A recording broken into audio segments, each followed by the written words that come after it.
ಜೋರಾದ ಚಪ್ಪಾಳೆಯಲ್ಲಿ ಚಲನಚಿತ್ರದಲ್ಲಿ ಮೂಡಿ ಬಂದಿರತಕ್ಕಂತಹ ಎಲ್ಲ ಗೀತೆಗಳು ಕೂಡ ನಾಡಿನಾದ್ಯಂತ ಪಸರಿಸಲಿ ಅಂತ ಹೇಳ್ತಾ ಅಂಬರಗುಡ್ಡ ಈ ಚಿತ್ರ ಯಶಸ್ಸನ್ನು ಕಾಣಲಿ ಅಂತ ತಮ್ಮೆಲ್ಲರ ಪರವಾಗಿ ಭಗವಂತನಿಗೆ ಕೇಳ್ಕೊಳ್ತಾರೆ.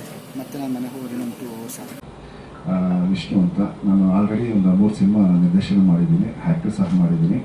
ಇದು ನನ್ನ ಒಂದು ಪುಟ್ಟ ಕಲ್ಪನೆಯ ಚಿತ್ರ. ಇದು ಮಕ್ಕಳಿಗೋಸ್ಕರ ಒಂದು ಸಿನಿಮಾ ಮಾಡಬೇಕು ಅಂತ ತುಂಬ ಹಂಬಲದಿಂದ ಈ ಸಿನಿಮಾನ ಕತೆ ಬರೆದು ನಿರ್ದೇಶನ ಮಾಡಿದ್ದೀನಿ. ಈ ಥರ ಚಿತ್ರ ಬಂದು ಸುಮಾರು 35 ಇಯರ್ಸ್ ಬ್ಯಾಕಲ್ಲಿ ಬಂದಿದ್ದು ಅರ್ಜುನ್ ಸರ್ಜಾ ಅವರು ಮಾಡಿದಂಥ ಸಿಂಹದವರಿ ಸೈನ್ಯ ಸಿನಿಮಾ ಮತ್ತು ನಾಗರಹೊಳೆ ಸಿನಿಮಾಗಳು ಬಂದಿದ್ದು.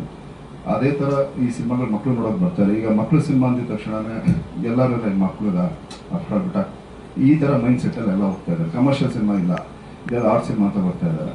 ಅದ್ರ ಮಧ್ಯದಲ್ಲಿ ಈ ಥರದ್ದು ಮಕ್ಕಳಿಂದ ಹಿಡಿದು ದೊಡ್ಡವ್ರವರೆಗೂ ಸಿನಿಮಾ ನೋಡಬೇಕು, ಆ ಥರ ಒಂದು ಕತೆ ಮಾಡಬೇಕು ಅಂದ್ಬಿಟ್ಟು ಈ ಕತೆನ ಮಾಡಿ ಇದನ್ನು ನಿರ್ದೇಶನ ಮಾಡಿದ್ದೀನಿ.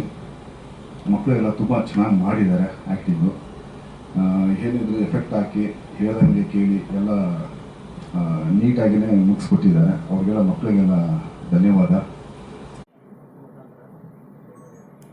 ವಿಶ್ವನಾಥ್ಗಿಂತ ಒಂದು ಸರ್ ಇದು ಅಂಬರ್ಗುಡ್ಡ ಅನ್ನೋದೇ ಒಂದು ಒರಿಜಿನಲ್ ಸರ್.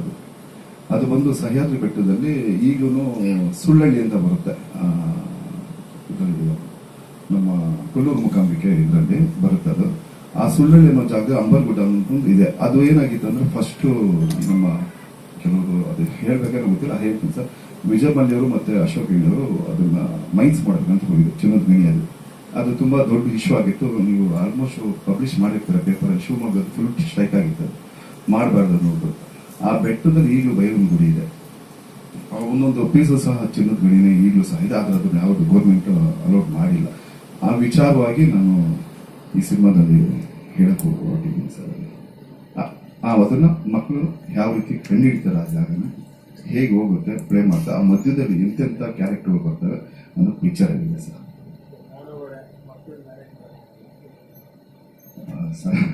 ಅಯ್ಯೋ ಮಕ್ಕಳದ ಸರ್ ಪಾಪ ತುಂಬ ಕಷ್ಟಪಟ್ಟರು, ಎಲ್ಲ ಸಪೋರ್ಟ್ ಮಾಡಿದ್ರು. ಬೆಳಗ್ಗೆನೆ ಎಬ್ಬರ್ಸೋದು, 4 ಗಂಟೆಗೆ ಎಬ್ಬರ್ಸ್ತಾ ಇದ್ದೆ, ಎದ್ದೋಳ್ತಾ ಇರೋರು. ಯಾಕಂದ್ರೆ ಈಗಿನ ಕಾಲ ಮಕ್ಕಳು ಎದ್ದೋಳಲ್ಲ, ಆದ್ರೂ ಎದ್ದೋಳ್ತಾ ಇದ್ರು ಪಾಪ. ಎದ್ದುಬಿಟ್ಟು ಎಲ್ಲ ಅವನಂತೂ ಅವನ್ನ ಹೊಡೆದು ಎಬ್ಬರಿಸ್ಬೇಕಿತ್ತು ಅವನ್ನ, ಗಣೇಶನ್ನ. ಅವ್ನು ಕೇಳ್ತಾನೆ ಇರಲಿಲ್ಲ. ಅವನ್ನ ಹ್ಯಾಂಡಲ್ ಮಾಡೋಕೆ ಅವ್ನು ಮಾದೇಶ ಅನ್ನೋನು ಬಿಟ್ಬಿಟ್ಟಿದೆ. ಅವ್ನು ಸ್ನಾನ ಮಾಡಿಸೋದು ಅವನೇನೆ, ಬಟ್ಟೆ ಹಾಕ್ಸೋದು ಅವನೇನೆ, ಕರ್ಕೊಂಡ್ ಬರೋದು ಅವನೇನೆ. ಎದ್ದೋಳ್ತಾ ಇರಲಿಲ್ಲ ಅವ್ನ ಒಬ್ಬಂಗೆ. ಇಲ್ಲ ನಾನು ಬರ್ಬೇಕಿತ್ತು, ಯಾರಿಂದ ಎಲ್ಲರಿಗೂ ಅವಾಜ್ ಹಾಕ್ಬಿಡೋನು, ನಾನೇ ಹೋಗ್ಬೇಕಿದ್ದ ಅಲ್ಲಿಗೆ ಕಡೆಗೆ, ನನಗೆ ಎದುರ್ತಾ ಇದ್ದಿದ್ದು. ಆಮೇಲೆ ಬರೋನು. ಈ ಥರ ಎಲ್ಲ ಮಾಡ್ಕೊಂಡು ಹೋಗ್ಬೇಕಾದ್ರೆ ಈ ಜಿಗಣೆಗಳ ಕಾಟ. ಅಷ್ಟರಲ್ಲಿ ನಮ್ಮ ಚಿಕ್ಕಮಗಳಿಗೆ ಹಾವು ಕಚ್ಚಿಡ್ಬೇಕಿತ್ತು, ಸ್ನೇಕ್ ಕೊಳಕ್ಮಂಡ.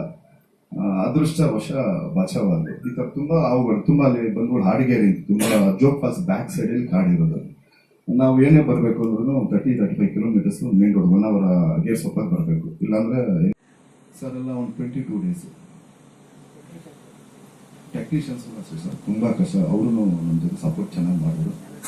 ನಮ್ಮ ಇದು ದೀಪಕ್ ಕ್ಯಾಮ್ರಾಮ್ಯಾನು, ಈಗ ನಮ್ಮ ಮ್ಯೂಸಿಕ್ ಬಂದ್ಬಿಟ್ಟು ಆಕಾಶ್ ಪರ್ವ, ಸಾಹಿತ್ಯ ನಮ್ಮ ನಾಗೇಂದ್ರ ಪ್ರಸಾದ್ ಮತ್ತು ವಿನೋದ್ ಅಂತ, ಸಿಂಗರ್ಸ್ ಅನಿರುದ್ಧ್ ಶಾಸ್ತ್ರಿ ಮತ್ತು ಅದಿತಿ ಆಕಾಶ್ ಪರ್ವ ಮಾಡಿದ್ದಾರೆ. ಮೇಕಪ್ಪು ರಾಜು ಅಂತ. ಆಮೇಲೆ ನನ್ನ ವೆಹಿಕಲ್ಸ್ ಎಲ್ಲ ಬಂದ್ಬಿಟ್ಟು ನಮ್ಮ ಮಾದೇಶು ಮತ್ತು ರವಿ ಕೊಳ್ಳೇಗಾಲ ಮತ್ತು ಸ್ವಾಮಿ, ಇವರೆಲ್ಲ ತುಂಬ ಜನ ಎಲ್ಲ ಹೆಲ್ಪ್ ಮಾಡಿದ್ದಾರೆ. ಎಲ್ಲ ಚೆನ್ನಾಗಿ ಸಪೋರ್ಟ್ ಮಾಡಿ ಸರ್. ಯಾರು ಏನು ತೊಂದರೆ ಏನು ಮಾಡ್ಕೊಂಡಿಲ್ಲಪ್ಪ. ನಿಂತು ಒಂದು ಕೆಲಸ, ನಮ್ಮ ಕೆಲಸ ಅಂತ ಇಲ್ಲ, ಎಲ್ಲ ಕೆಲಸನೂ ಸಹ ಮಾಡಿದ್ದಾರೆ. ಆಲ್ರೌಂಡರ್ ಕೆಲಸ ಮಾಡಿದ್ದಾರೆ. ಸರ್ ಅಲ್ಲಿ ಸ್ವಲ್ಪ ನಾನು ವಾದ ಮಾಡೋಷ್ಟು ಅವರು ಪೇಷನ್ಸ್ಗಳಿಲ್ಲ. ಈಗ ಫಸ್ಟ್ ಆಫ್ ಆಲ್ ಸರ್ ಬರ್ತಾರೆ, ಈಗ ಮಾಧ್ಯಮದವರಾಗಲಿ ಇಲ್ಲ ನಿರ್ಮಾಪಕರಾಗಲಿ ಇಲ್ಲ ಒಬ್ಬರು ಕಲಾವಿದರಾಗಲಿ ಯಾರಾದರೂ ಇದ್ದರೆ ಅವ್ರಿಗೆ ಸೆನ್ಸ್ ಗೊತ್ತಿರುತ್ತೆ. ಇದು ಮಕ್ಕಳ ಸಿನಿಮಾನ ಇಲ್ಲ ದೊಡ್ಡವ್ರ ಸಿನಿಮಾನ ಇಲ್ಲ ಹೊಲಿಗೆ ಸಿನಿಮಾನ ಯಾವ ಸಿನಿಮಾ ಅಂತ ಗೊತ್ತಿ ರೈಟಿಂಗ್ ಕೊಡ್ತೀರಾ.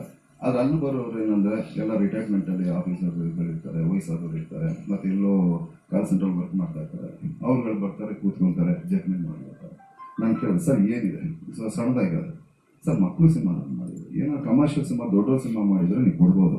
ಆದರೆ ನೀವು ಮಾಡ್ತಾ ಇರೋದು ನಾವು ಮಾಡಿರೋದು ಮಕ್ಕಳು ಎಲ್ಲ ಟೋಟಲಾಗಿ ಸಿನಿಮಾನೇ ಅಲ್ಲಿದೆ, ನೀವು ನೋಡಿದ್ದೀರಾ. ಅದರಲ್ಲಿ ಏನಿದೆ ಸರ್ ಅವ್ರಿಗೆ ಸರ್ ಫೈಟ್ ಮಾಡಬಾರ್ದು.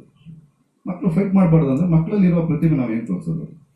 ಇವ್ರು ಹೇಳ್ದಂಗೆ ಶಾಲೆ ಹಾಕ್ಸ್ಬಿಟ್ಟು ಅಪ್ಪ ನೇಣು ಹಾಕೊಂಡ ಮರಕ್ಕೆ ಇಲ್ಲಿ ಕೂತ್ಕೊಂಡ ಅನ್ನೋ ಥರ ಸುಮ್ಮನೆ ಡೀಸೆಂಟ್ ಅವ್ರು ತೋರ್ಸಕ್ಕಾಗುತ್ತಾ? ಮಕ್ಕಳಿಂದ ಪ್ರತಿಭೆ ನಾವು ತೋರಿಸ್ಬೇಕಲ್ವ, ಏನೇನು ಮಾಡ್ತಾರೋ ಅವ್ರ ಕೈಲಿ ಏನು ಮಾಡ್ಬೋದು ಅನ್ನೋದು ಒಳ್ಳೇದನ್ನ ನಾವು ತೋರಿಸಿದ್ವಿ. ನೀವು ನೋಡಿದ್ದೀರ, ನೋಡಿ ನೀವು ಹೇಳ್ಬೇಕಲ್ವ, ಆ ಥರ ಅವರು ಕೇಳಿಲ್ಲ. ಆಮೇಲೆ ಒಂದು 2-3 ಸರಿ ಆಯ್ತು, 10 ನಿಮಿಷ ಈಚೆ ಹೋಗಿ ಬರ್ತೀನಿ ಮಾತಾಡ್ತೀನಿ. 10 ನಿಮಿಷ 2-3 ಸರಿ ಕಳಿಸೋದು ಒಪ್ಪಿಲ್ಲ. ಲಾಸ್ಟ್ ಸರ್ ನಾನು 7+ ಕೊಡ್ತೀನಿ ಸರ್. 7+ ಹೋಗಿ UR ಕೊಡಿ. 7+ ಅಂದ್ರೆ ಏನು ಸರ್? ಈಗ ಎಳೆ ಮಕ್ಕಳು ಮೊನ್ನೆ 1 ವರ್ಷದ 2 ವರ್ಷದ ಮಕ್ಕಳು ಬಂದು ಸಿನಿಮಾ ಏನೋ ನೋಡ್ತಾರ? ಏನು ನೋಡಲ್ಲ. ನೋಡೋದೇ ಬುದ್ಧಿ ಬರೋದೇ ಎಲ್ಲ ಫಸ್ಟ್ ಸ್ಟ್ಯಾಂಡರ್ಡ್ ಸೆಕೆಂಡ್ ಸ್ಟ್ಯಾಂಡರ್ಡ್ ಬರುತ್ತೆ. ಅದು 7 ಇಯರ್ಸ್ ಆಲ್ರೆಡಿ ಬರುತ್ತೆ. ಅದು ಕೊಟ್ಟರೆ ಏನೋ ಈಗ ಕೊಡ್ದಿದ್ದೇನೆ, 2 ಒಂದೇ ಅಲ್ಲ ಸರ್. ಇಲ್ಲ 7+ ಮಾತಾಡ್ಕೊಡೋದು. ಹಾಗೆ ಅವರೇ ಹಂಗೆ ಹೇಳ್ತಾರಲ್ಲ, ನಾವು ಅರ್ಥ ಮಾಡ್ಸೋಕ್ಕಲ್ಲ. ಸರಿ ಓಕೆ ಸರ್ ಕೊಡಿ ಸರ್ ಅಂತ ಹೇಳ್ಬಿಟ್ಟು ಆಮೇಲೆ ಅಡ್ವಾನ್ಸ್ ನನ್ನ ಚಿಲ್ಡ್ರನ್ ನನಗೆ ಕೊಡ್ತೀನಿ ನಾನು. ಸರಿ ಕೊಡಿ ಅಂದ್ಬಿಟ್ಟು ನೋಡಿ ಸರ್ ಬಾರಿಗೆ ಸರ್ 26 ರಿಲೀಸ್ ಪ್ಲ್ಯಾನ್ ಮಾಡ್ಕೊಂಡಿದ್ದೀನಿ. 19 ಬರೋಣ ಅಂದ್ಕೊಂಡು 19th ಜನನಾಯಕನ ಬರ್ತಾ ಇದ್ದೀನಿ ಸರ್.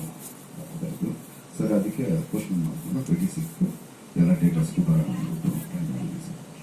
ಆಲ್ಮೋಸ್ಟ್ ಎಲ್ಲ ಥಿಯೇಟರ್ಸ್ ಎಲ್ಲ ಬಂದು ಥಿಯೇಟರ್ಸ್ ಎಲ್ಲ ನೋಡ್ಕೊಂಡಾದ್ಮೇಲೆ ಎಲ್ಲ ಸ್ಕೂಲ್ಗಳಿಗೂ ಪ್ರೊಜೆಕ್ಟಲ್ಲಿ ಬರೋಕ್ಕಾಗದಿರೋ ಮಕ್ಕಳಿಗೆಲ್ಲ ಹೋಗಿ ತೋರಿಸ್ಬೇಕಂದ್ಬಿಟ್ಟು ಪ್ಲ್ಯಾನ್ ಮಾಡ್ಕೊಂಡಿದ್ದೀವಿ ಸರ್. ಅದೇ ಸರ್, ಈಗ ನಾನು ಮೊನ್ನೆ ನೋಡಿದೆ